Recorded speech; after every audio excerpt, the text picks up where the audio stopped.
So, kangaroo walks into a bar and he asks for a shot of whiskey and he hands over a £50 note.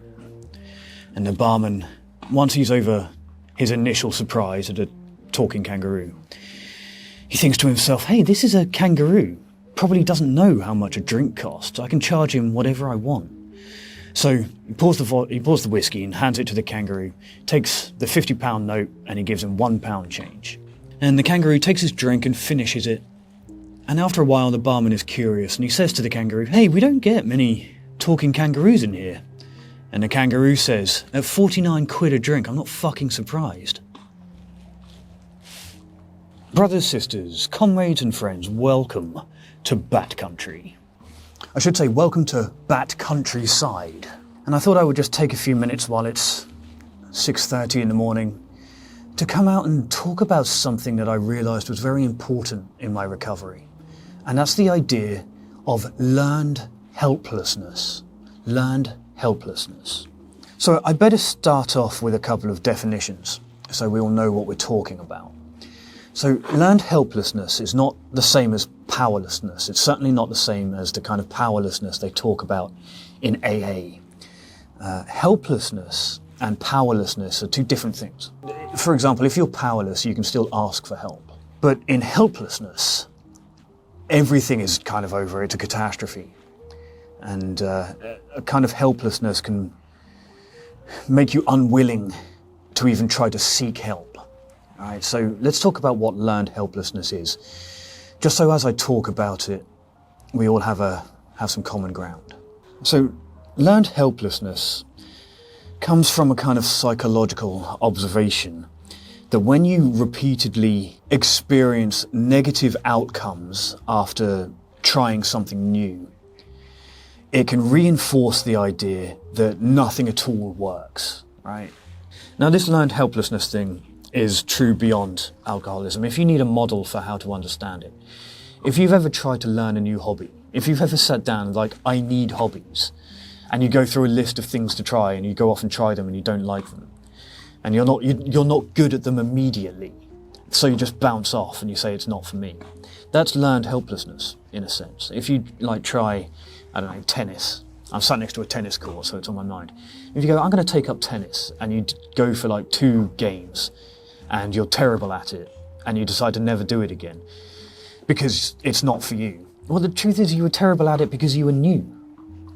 That feeling that you're never going to be good at it, that's learned helplessness, and that applies absolutely to addiction and sobriety. Learned helplessness is the phenomenon by which trying a new thing briefly and it failing leads us to believe that nothing at all works. Now, applying that specifically to alcoholism, it looks like this. You develop a drinking problem. You acknowledge a drinking problem. You attempt to stop on your own. You relapse. You start again. You try something different, a new strategy or a different attempt, another relapse. That belief that nothing works is increasingly strong. It's reinforced by the evidence. Effort and hope is reduced, and drinking is continued, right? What learned helplessness is doing is slowly adding evidence to your theory that your alcoholism is insurmountable, it's invincible. So what you do is you get sober initially, probably on your own, and that fails. And then you recognize that you need a system. So you find a system, and perhaps in the early stages that fails too. And you give up on it, and you start to feel helpless. So you try something new. That fails too after a period of time. And you dismiss that system as useless. And then the feeling that you'll never beat alcoholism gets stronger. And then you might try something else, and if that fails too, it's over. You give up trying. And I did this for a while, so you can't bullshit me. You can't bullshit a bullshitter. I did exactly this. I tried to manage it for myself. I was like, well, I'm tough, I'm strong, I've got willpower. I can quit drinking on my own. So I tried, and it didn't work. And then I tried therapy for a while. I did that 2 or 3 times when I had a relapse, and I was like, well, that doesn't work either. And then I went to AA, and I went like 2 or 3 times and relapsed, and I was like, well, that doesn't work either. And then I tried like different spiritual and conceptual systems like Buddhism. I read like the Wikipedia page of Buddhism, thought I was an expert, applied it to my life, relapsed, and I was like, well, that doesn't work. Stupid. And that's what I'm talking about. When I hear someone say, I'm desperate, I've tried everything, I know, because I did it myself, I was also a bullshitter, that I hadn't tried everything, and everything I had tried, I had only tried superficially. I had only put a toe in the water and then failed, and then decided that it didn't work and that I was helpless. We go into alcoholism with a little bit of helplessness already. We need help, and we feel helpless, we feel powerless, we feel out of control. But that's only the starting point. After that, perhaps we do try things, and then they don't work for us. And instead of us learning the good lessons from those experiences, like perhaps this system was not right for me, what can I learn from it? What we do is we add it to a pile of evidence that actually we are helpless and we are not worth helping and we cannot be helped. And the only solution to that is to accelerate our drinking and to not think about it. And that's exactly what I did. My drinking increased and got heavier the more systems that I tried failed, because I became convinced that I was never going to beat this thing.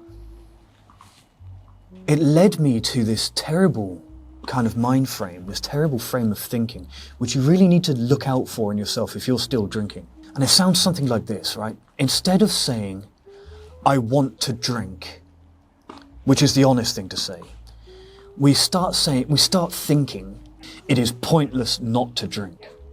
That's where I was, right? Do you understand how big a distinction and how important a distinction that is? I'm going to drink anyway. It doesn't matter what I try to do to not take the drink. I know by the end of the day, I am helpless and I will have taken a drink. And then you do that and it confirms that bullshit theory. If you do take a drink that day, once that thought has entered your head, becomes confirmation bias. And it means that the next time that you have the thought, it becomes even harder to resist. And I hate hearing the phrase, I've tried everything. But towards the end of my alcoholism, I was convinced that I'd tried everything, when really I hadn't. And I'm sure that there's a lot of you watching this who are the same, for whom it is not true, who will say that I've tried everything, nothing works for me. Absolute nonsense.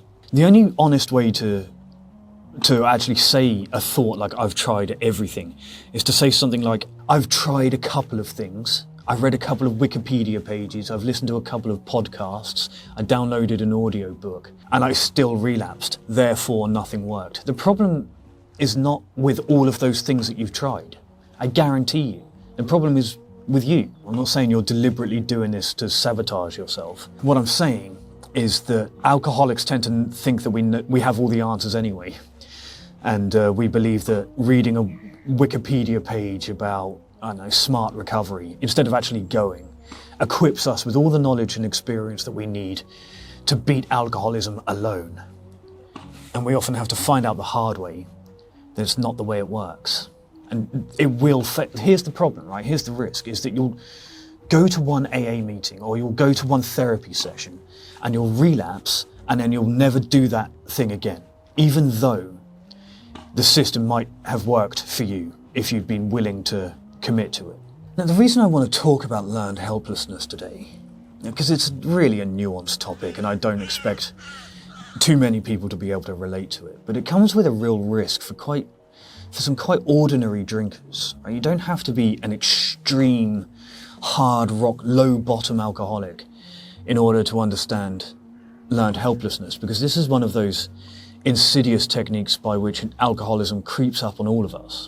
The reason why learned helplessness is one of those ones that's particularly dangerous is because it's one of those little nuanced bits of alcoholism psychology that can prevent you seeking help.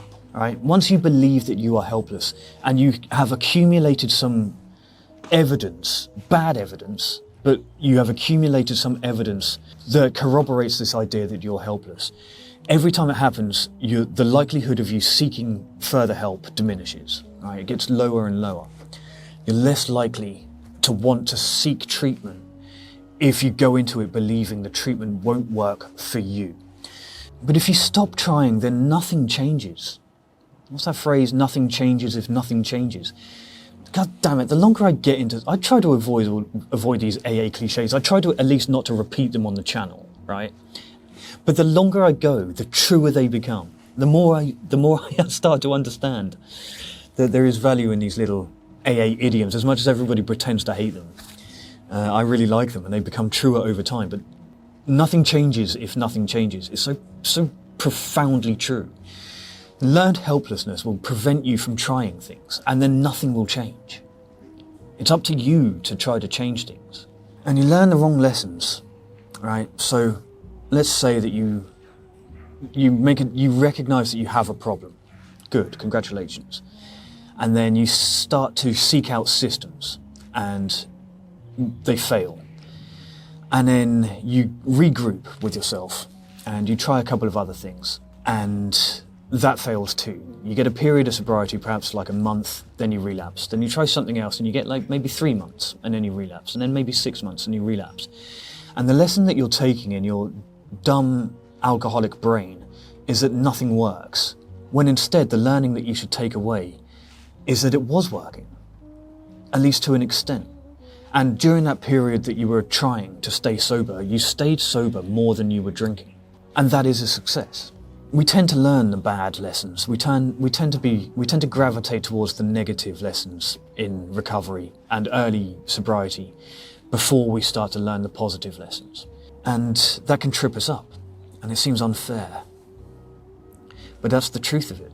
For example, if you've been trying to get sober for like 6 months, and in that time you've had a total of 3.5 months of sobriety, and you were kind of struggling and drinking during the other periods of that time, you were still more sober than you were drinking.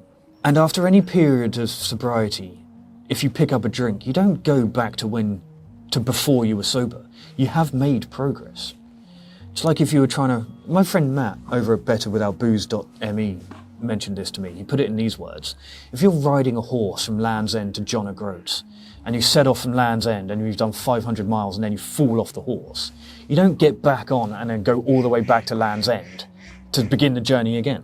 You just get on the horse and continue from where you fell off. And that's true of sobriety. You get up and you keep moving.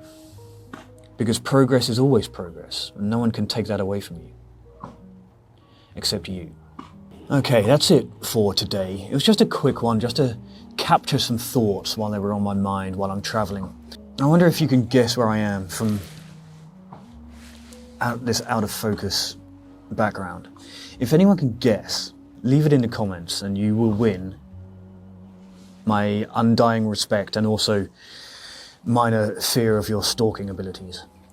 Thank you for watching. If you would like some more behind the scenes stuff, especially while I'm travelling at the moment, do head over to the Patreon. That's patreon.com/backcountrysober. Like, comment and subscribe if you are so inclined. Head over to betterwithoutbooze.me to try one of the most comprehensive and kind of conceptual sobriety platforms in the world right now. And as always, good luck out there.